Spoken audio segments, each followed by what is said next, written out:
Olá, galerinha! Tudo joinha? Como vocês foram de final de semana? Tudo certo? Se divertiram bastante, brincaram bastante, assistiram bastante, comeram bastante? Então, bora lá começar mais uma aula, mais uma semana, tá? Então, nós vamos começar hoje nossa aula de história falando sobre moda. Isso, as meninas gostam bastante de moda, né? Mas por que nós vamos falar sobre moda? Porque era uma forma da elite mostrar que eles tinham poder, certo? Então, lá na última aula, nós vimos sobre os fazendeiros, que eles passaram a ser chamados de coronéis, né? E eles tinham bastante influência ali pelas pessoas, né? As pessoas acabavam sendo bastante influenciadas. E uma forma dessa elite mostrar que eles tinham poder de se exibir, né? Eles ostentavam bastante, era através da sua roupa, da sua forma de vestir. Então, nós veremos como as mulheres principalmente, tá, pessoal? Era assim uma coisa muito marcada, muito surreal, se a gente for parar pra pensar, mas era a moda da época. Então, vamos ver. As mulheres, então, lembra que já comentei com vocês que tinha uma época que elas não mostravam nenhuma parte do corpo, que, nossa, se mostrasse o tornozelo, um pouquinho do tornozelo já era um escândalo, né? Era quase como se ela estivesse nua.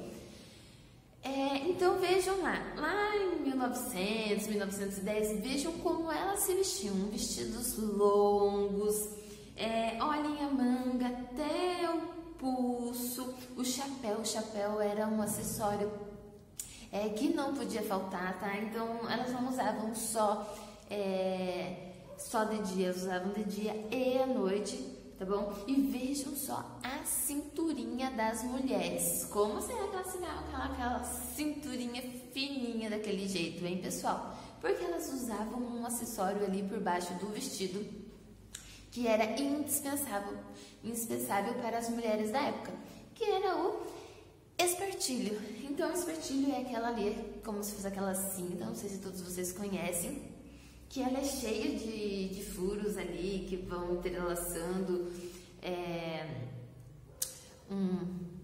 um fio, um cadarço, algo parecido assim, e vão apertando. Filmes, séries, até livros que falam sobre isso, né? Alguns apertam tanto que a mulher mal consegue respirar. Tudo isso em nome da moda, né? Que não podia faltar. Então apertava para elas ficarem com aquela cinturinha bem marcadinha ali no vestido, tá?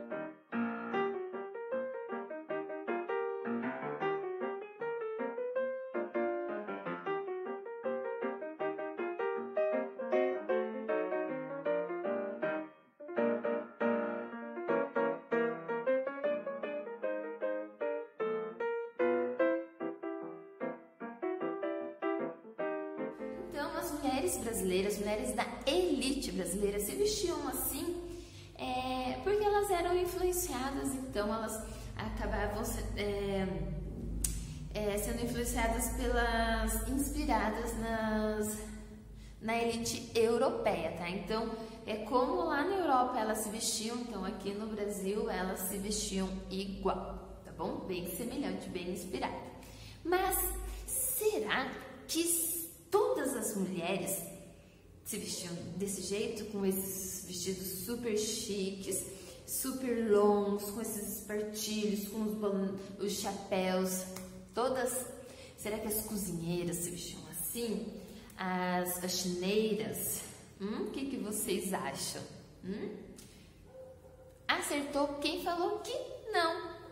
Porque lembra que eu falei que era uma forma dessa elite ostentar e se exibir? Então, e sem contar que, gente, isso era muito caro, os vestidos, os chapéus, não era igual hoje nós vamos lá nas lojas e tem uma variedade de roupa, tudo igual, só muda todas iguais, né, só mudam o tamanho.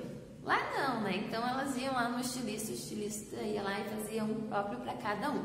Então, era um valor bastante alto, que não era acessível a toda a população, tá bom? Era muito caro mesmo, então, gente, era só a elite que se vestia dessa forma, tá?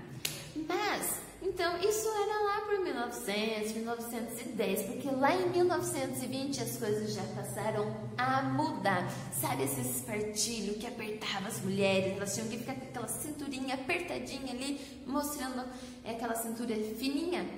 Ele foi deixado de lado.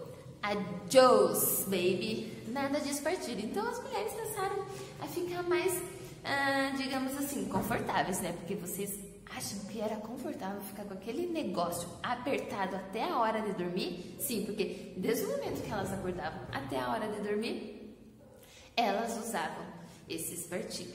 Então imagina você ficar o dia inteiro com aquele negócio apertado no tronco. Não é na... Vem aqui, vamos combinar um negócio. As mulheres desde sempre, né, se sacrificando em nome da beleza. Não é isso, mulherada? A mulherada que usa salto aí, ficam lá com aquele salto com dor na panturrilha, com dor no pé, em nome da beleza, né? Algumas, né? Outras já não ligam para salto, então não estão nem aí se tem que usar salto. Então, voltando lá em 1920 a moda mudou. Então aqueles vestidos longos que ficavam marcadinhos na cintura já não tinha mais espaço. Por quê? Porque os vestidos passaram a ser em forma de tubinho, tá, pessoal? Então eles passaram a ser em forma de tubinho, passaram a ser mais curtos. Então tudo bem mostrar as pernas, certo? Tudo bem mostrar os braços, não os braços ficaram para fora. As pernas não algo curtíssimo como se usa hoje, tá, pessoal? Então era ali para baixo do joelho, nada mais para cima. As costas também podia ficar para fora, o colo, né, que é essa parte aqui, também poderia ficar exposto, sem problema, não seria julgado se vestisse dessa forma, ok? O chapéu, então, que antes era um acessório indispensável, que a mulher não podia ficar sem, passou, então, a partir de 1920, não precisava ser obrigatório, certo? Então, elas usavam mais se fosse para sair, mais durante o dia, tá bom? E também, pessoal, esse vestido, ele foi uma forma de colaborar para essas mulheres poderem dançar uma dança que era bastante comum para aquela época, tá? Então ele facilitava ali os movimentos, que é deixa eu falar direito, o Charleston. Quem aí já ouviu falar dessa dança?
Pessoal, a moda dessa época, então, de 1920, ela foi bastante influenciada por quem? As mulheres brasileiras acabaram sendo influenciadas pelos artistas e pelos músicos, sabem de onde? Não mais da Europa, mas dessa vez dos Estados Unidos. Então, a sociedade dessa época começou a ser mais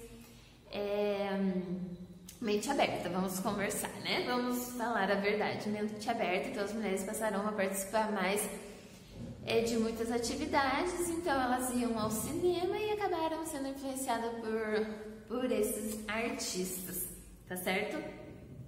Então, com isso, pessoal, com essa nova moda, o que aconteceu? Foram criados novos tecidos, tá bom? Então, com isso, as empresas, né, então pararam e pensaram assim, opa, precisamos lucrar com isso, tá? Então, eles começaram a lançar essas roupas da moda, que a partir daí, então, se tornou algo bastante frequente. Então, eles precisavam fazer essa roupa da moda para ter bastante lucro e, para isso, então, eles... uma forma, então, de vender, como nós vimos estamos vendo, né, na Escola da Inteligência, o consumo. Então, ali começou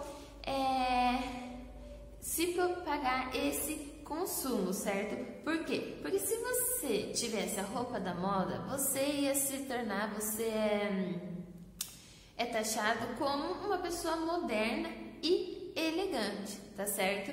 Então, para isso, eles investiram bastante em propaganda. Então, de lá pra cá, se começou a ter essa roupa da moda, essa propaganda para você estar na moda, para você ser elegante, para você ser descolado, tá?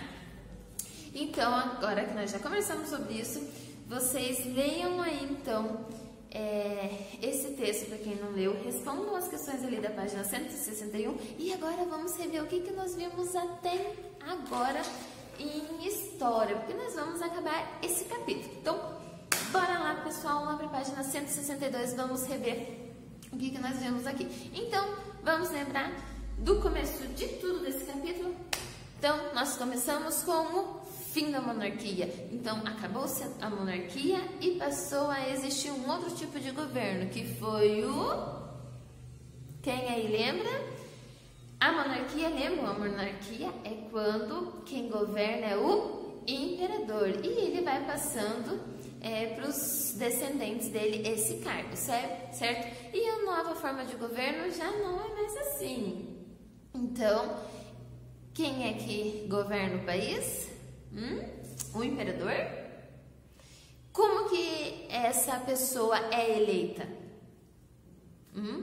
Como? De pai para filho? Lembram disso? Como que é, pessoal?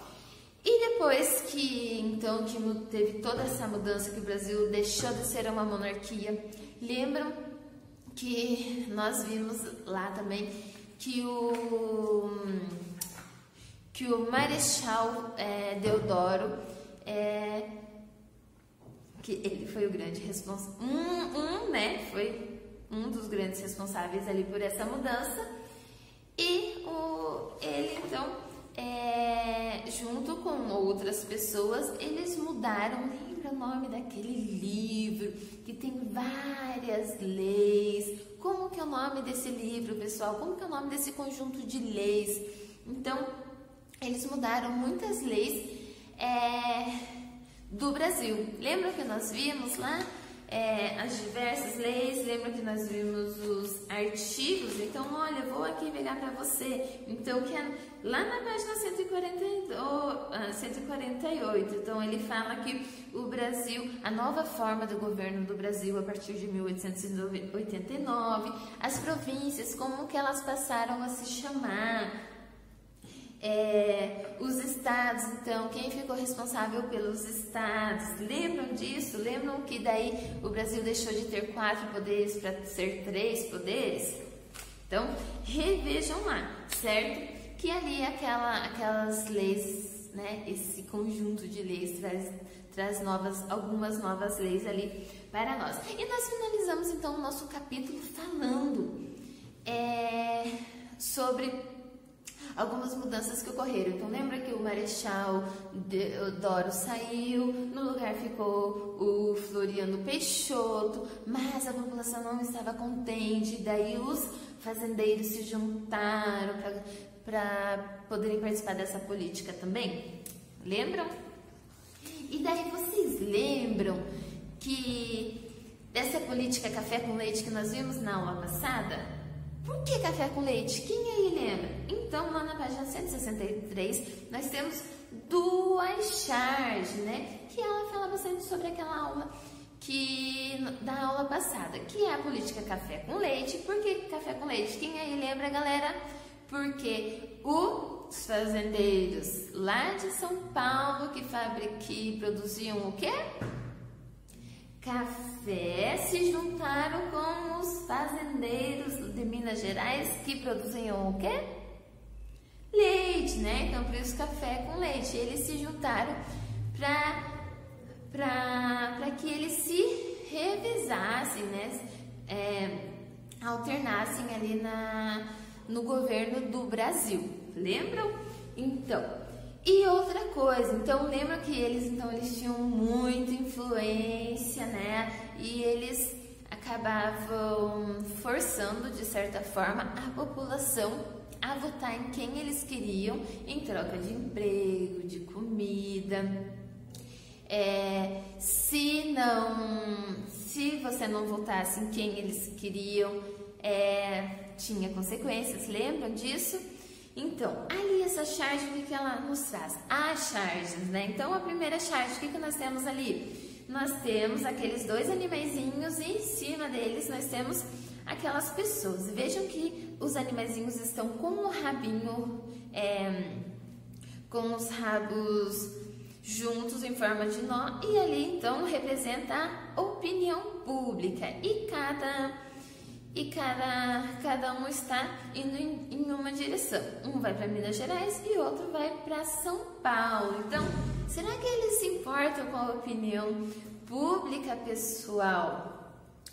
Será que isso influenciou eles? O que será que eles estão representando ali? A política do café com leite ou o voto de cabresto? Porque lembra então que aquela forma deles comprarem o voto era o voto de cabresto, lembram?